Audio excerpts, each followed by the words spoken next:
Today I have got quite an exciting recipe. Well, for me it's exciting because I've never made it before, and I don't know about you, but I have a bit of an obsession with mint and chocolate. So if you don't like that, this recipe probably isn't going to be for you. This is a new book. It came out in June. It's Ed Kimber, One Tin Bakes, which is pretty genius actually, because every single recipe in this book can be made using one tin, not at the same time. I am going to be doing my first recipe from this book because I haven't used it yet, so this is why it's exciting as well. Peppermint chocolate slices. Technically not a bake because this is like a fridge cake. We're going to be using the hob and the fridge. So let's get started. Just put some boiling water in a pan. You can put the heat on low, that's fine. Make sure the water doesn't touch the bottom of your bowl. In here I've got 170 grams of unsalted butter, 75 grams of light brown sugar and 50 grams of cocoa powder.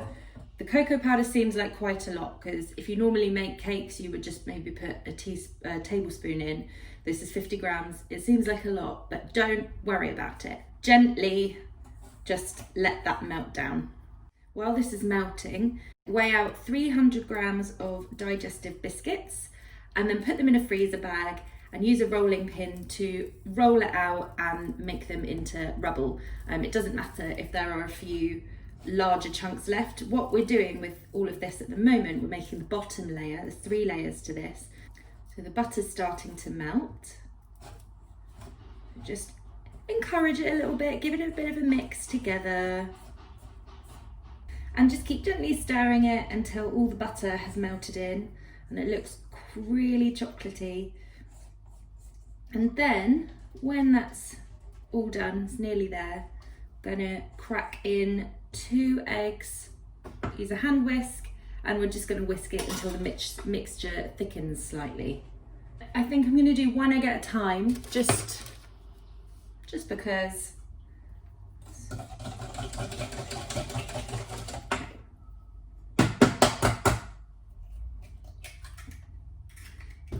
And that's why you don't want the water, you don't want it too hot because at this point the eggs would just scramble and you don't want that.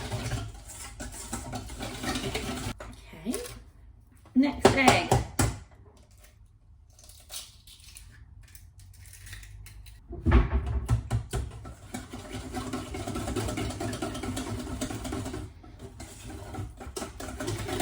And it's quite thick already. Okay. You will need that pan again later, by the way. So, quite thick. So to this, we're gonna add 150 grams of desiccated coconut. A quick tip about desiccated coconut: don't automatically go to the baking aisle, guys.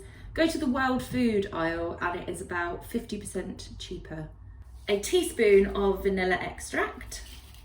So in that goes. And our coconut. Seems like quite a lot of coconut.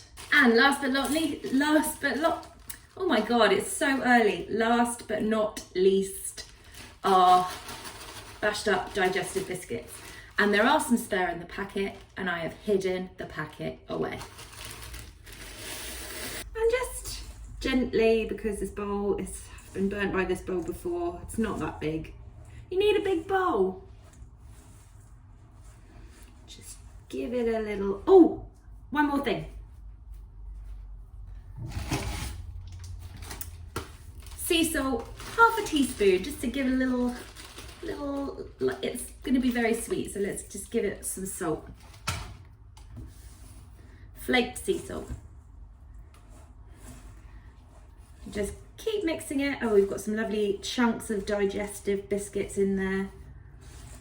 I don't normally have biscuits in the flat because I have no self-control when it comes to biscuits at all. And I will just sit and eat a whole packet with a cup of tea. And at times I don't even get to drink the tea because I've drunk it all through dunking biscuits. Oh, it smells really good. So that is there now. It looks yummy.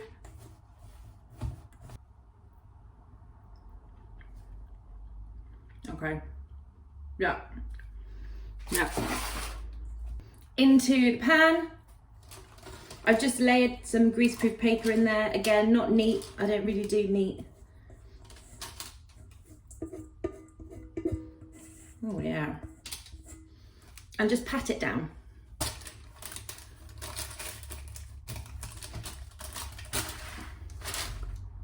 And when that's all patted down, we're going to pop it in the fridge while we make the peppermint middle layer.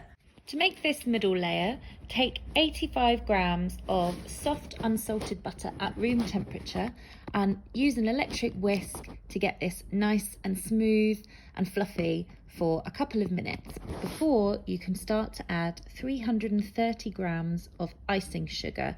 You should sift this first, otherwise you could end up with lumps. Just a little note here, the recipe wants you to add in all of the icing sugar into the butter and get it nice and smooth and fluffy before you add anything else. However, it's a lot of icing sugar to put into not very much butter. So if you're finding that after about 3/4 of putting your icing sugar through, that it starts to look really crummy and it's not really coming together with the whisk, I have at this point added 2 teaspoons of the peppermint extract. We were going to add it in the next step anyway, but just having a bit of liquid in there helps that buttercream come together a bit more, and it's less of a task. So if you're having the same issue, just put your 2 teaspoons of peppermint extract in there now and then carry on whisking and adding your icing sugar.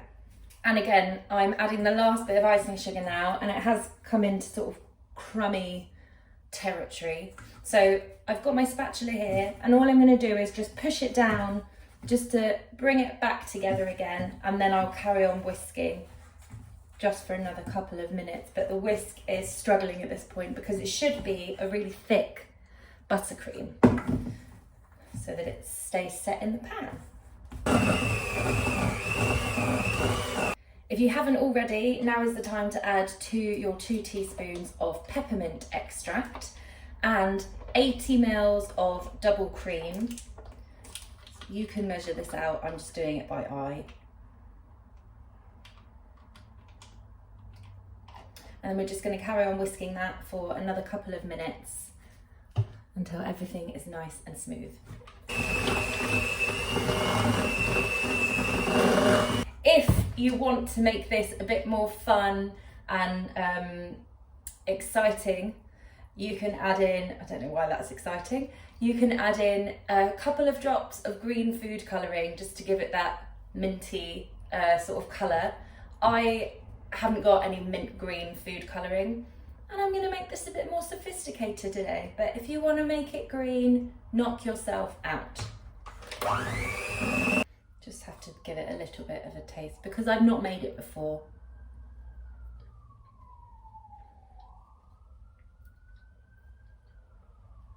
Yep.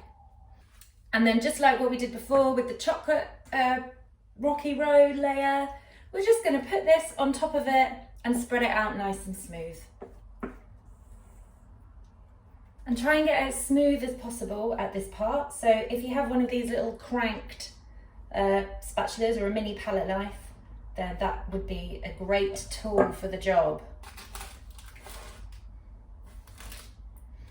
Get it nice and smooth, and then we're going to make our chocolate layer while this is in the fridge. So for the chocolate layer, I've done another pan of boiling water again, just lightly bubbling on the heat, only a really shallow layer of water. You don't want the bottom of the bowl to touch the hot water. I've got 225 grams of dark chocolate broken up, and pop that on there. I've got 40 grams of butter, again unsalted, just put that in there, and then 1 tablespoon of golden syrup or honey, whichever one you have. Again, you can measure this out if you want to, but I think 1 good squeeze is probably gonna do the trick. And we're just gonna let that melt down together. It won't take very long at all. And then just put that as a third and final layer on top of what is in the fridge. And if you don't like mint or chocolate or coconut, firstly, what is wrong with you?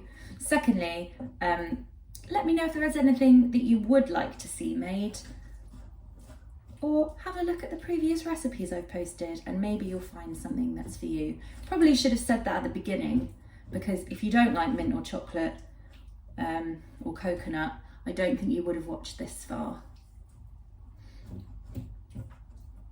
If you have got the heat on and the pan starts to bubble a bit too much, take it off the heat and the water will do the rest. But if you get this too hot, the chocolate will split. And when that's all melted, you just pour it on top of that lovely 2 layers.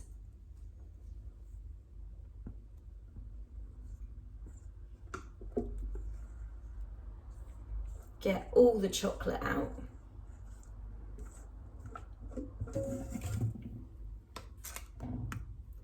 And just smooth that over.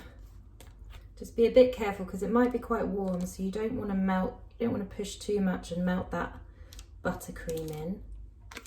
And then all we need to do is pop it back in the fridge and give it a couple of hours to set. It's been in the fridge for a couple of hours now, so I think it's good to cut. Look at those lovely layers. So a little tip, I've got a glass of hot water on the side, just to take a knife, put it in the hot water and then wipe the water off just to make it hot. So then you can, let's do this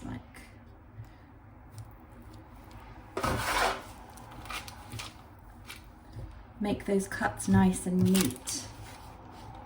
And then again, between every cut, and then just wipe it.